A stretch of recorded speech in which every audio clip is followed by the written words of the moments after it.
Now I requested the Minister for Irrigation explain the object of resolution. Speaker sir, with your permission, I'd like to explain the aims and objects of the resolution and related issues through a PowerPoint presentation. We request for your permission for the same.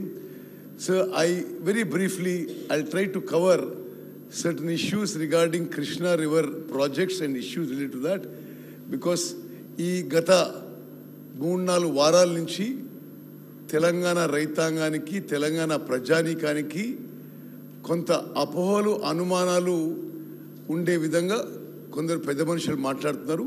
ఈ విషయాలన్నీ నివృత్తి చేయడానికి and to state the facts on record, I am giving this PowerPoint presentation only to submit certain facts, figures and chronology of events. Next. So we will just cover background of this issue, then Krishna Water Disputes Tribunal 1, Bachawat Award, Andhra Pradesh Reorganization Act, the terms of reference to Krishna Waters Disputes Tribunal 2, chronology of meetings and events from 2014 to till date, and government resolution. I have already moved it. Next. సరే, మీ అందరికీ తెలిసినట్టుగా భారతదేశంలో గంగా నది, గోదావరి తర్వాత కృష్ణా నది is the 3rd longest river. ఈ నది మహారాష్ట్రలో మహాబలేశ్వర్ అనే ప్రాంతంలో మరి అక్కడి నుంచి స్టార్ట్ అయ్యి 1400 కిలోమీటర్లు it passes through Maharashtra, Karnataka, Telangana and Andhra Pradesh before it joins the Bay of Bengal. River has 13 major tributaries and principal tributaries, including Ghataprabha River, Malaprabha River, Bhima River, Tungabhadra River and Musi River. ఈ నది తెలంగాణ రాష్ట్రంలో నారాయణపేట్ జిల్లాలో తంగడి village దగ్గర ఈ నది తెలంగాణ రాష్ట్రంలో enter అవుతున్న విషయం కూడా నేను మనవి చేస్తున్నాను. Next Google map. ఈ నదీ ప్రవాహం ఒకసారి మనం పరిశీలన చేద్దాం. ఏ విధంగా ఈ నదీ ప్రవాహంలో ప్రత్యేకంగా శ్రీశైలం రిజర్వాయర్ పై గత 10 ఏళ్లుగా గత పాలకుల నిర్లక్ష్యం, అశ్రద్ధ, అసమర్థత వల్ల ఏ విధంగా తెలంగాణ రాష్ట్రానికి కృష్ణా నదీ జలాల్లో మనకు అన్యాయం జరిగిన విషయం నేను ఈ గూగుల్ ఎర్త్ మ్యాప్ ద్వారా తెలియజేస్తున్నాను. ఈ రివరు మహాబలేశ్వర్ మహారాష్ట్రలో మొదలై just go along the flow. ఇది మహారాష్ట్రలో 115 కిలోమీటర్లు ట్రావెల్ చేసి కర్ణాటకలో ఎంటర్ అవుతుంది.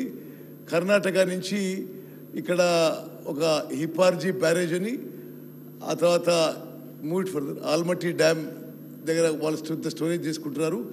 ఆ తర్వాత నారాయణపూర్ దగ్గర, ఆ తర్వాత కృష్ణా నది ఇప్పుడు ఈ తంగిడి అనే ఈ విలేజ్ దగ్గర it enters the Telangana state. Telangana state enter అయిన తర్వాత జూరాల రిజర్వాయర్ ఉంది. అక్కడ గతంలో కట్టిన ప్రాజెక్ట్ విషయం మీ అందరికీ తెలుసు. I will not go into details of that. Then it comes down and then we come to Srisailam reservoir. Srisailam దగ్గర తుంగభద్ర కూడా ఇక్కడ జాయిన్ అవుతుంది. శ్రీశైలం రిజర్వాయర్లో స్పీకర్ సార్, ఇక్కడ మీ ద్వారా గౌరవ శాసనసభ్యులందరికీ, తెలంగాణ రైతాంగానికి తెలియజేయాల్సిందంటే, తెలంగాణ రాష్ట్రం ఏర్పడ్డది తెలంగాణ నదీ వాటాలు రివర్ షేరింగ్లో గతంలో అన్యాయం జరిగింది. అందుకోసమే ఆనాటి యూపీఏ ప్రభుత్వం తెలంగాణ రాష్ట్రం విషయం పార్లమెంట్లో ఆమోదించి తెలంగాణ రాష్ట్రం ఏర్పాటు చేసింది. తెలంగాణ రాష్ట్రం వచ్చిన తర్వాత నదీ జలాల విషయంలో తెలంగాణకి న్యాయం జరుగుతుందని చెప్పి అందరూ ఆశించారు. తెలంగాణ రాష్ట్రం ఏర్పడిన తర్వాత ఆనాటి టీఆర్ఎస్, ఈనాటి బీఆర్ఎస్ ప్రభుత్వం అధికారంలోకి వచ్చింది. ఈ 10 ఏళ్లలో గతానికంటే ఎక్కువ తెలంగాణ రాష్ట్రానికి కృష్ణా నదీ జలాల్లో అన్యాయం జరిగిన విషయం నేను ఫ్యాక్ట్స్ అండ్ ఫిగర్స్ మ్యాప్ ద్వారా మీ అందరికీ కూడా శాసనసభకి, తెలంగాణ ప్రజానీకానికి తెలియదలుచుకున్నాను. ఇప్పుడు మనం పోతిరెడ్డిపాడు హెడ్ రెగ్యులేటర్ని చూద్దాం. పోతిరెడ్డిపాడు హెడ్ రెగ్యులేటర్ మొదట సామర్థ్యం 11,150 క్యూసెక్ల సామర్థ్యంతో అది ఫస్ట్ టైం ఆ హెడ్ రెగ్యులేటర్ క్రియేట్ చేయబడింది. అది 1983లో ఎన్టీ రామారావు గారు ముఖ్యమంత్రి ఉన్నప్పుడు. ఆ తర్వాత రాజశేఖర రెడ్డి గారు ముఖ్యమంత్రి ఉన్నప్పుడు ఈ హెడ్ రెగ్యులేటర్ కెపాసిటీ 44,000 క్యూసెక్స్కి పెంచడం జరిగింది. కానీ 44,000 క్యూసెక్స్ శ్రీశైలం అట్ 840 లెవెల్లో. 2020లో ఈ పోతిరెడ్డిపాడు హెడ్ రెగ్యులేటరు 44,000 క్యూసెక్ల నుంచి 92,500 క్యూసెక్స్ వరకు పెంచడం జరిగింది. ఇది జగన్మోహన్ రెడ్డి గారు జియో 203 ఇచ్చి మరి ఈ పోతిరెడ్డిపాడు కెపాసిటీ పెంచడం, అదేవిధంగా Rayalaseema lift irrigation scheme 3 TMC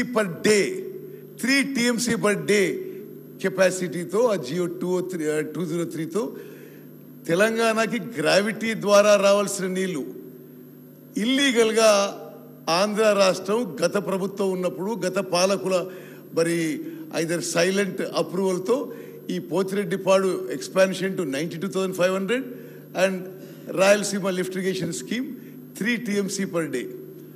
ఇది నేను ఫర్దర్ డీటెయిల్స్ తర్వాత వస్తాను. అదేవిధంగా గత 10 ఏళ్లుగా ఇక్కడ Rayalaseema lift irrigation scheme 3 TMC per day గత ప్రభుత్వం ఉన్నప్పుడే నిర్మాణం మొదలైంది. అదేవిధంగా ఈ 92,500 క్యూసెక్స్కి సామర్థ్యం పెంచడం కూడా గత ప్రభుత్వం ఉన్నప్పుడే జరిగింది. అదేవిధంగా మూచిపరి దగ్గర అక్కడ